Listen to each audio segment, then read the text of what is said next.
Today, I'm going to show you how to easily convert strings into enums in C#. Enums are very helpful when you have predefined values, like order statuses or user roles.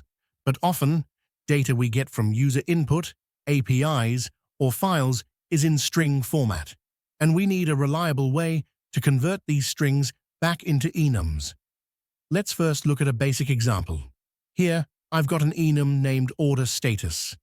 I want to convert a string, like shipped, into this enum. Using Enum.Parse, I can directly achieve this. Let's run the application and see the output.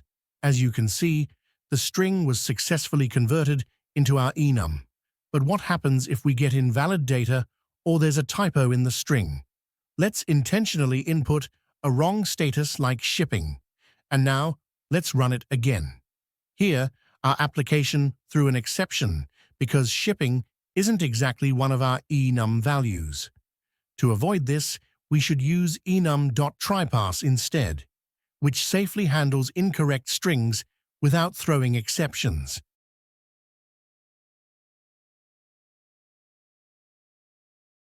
Let's demonstrate that.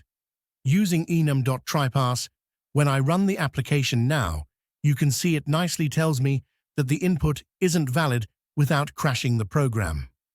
Another great thing about Enum.TryParse is that it handles case insensitivity easily. Let's input delivered in lowercase. When we run the application again, it correctly identifies it as the delivered status. So, when working with enums, remember, Enum.Parse works fine if you're certain about your inputs, but Enum.TryParse is safer and more robust, especially when dealing with user input or external data. That's all for today.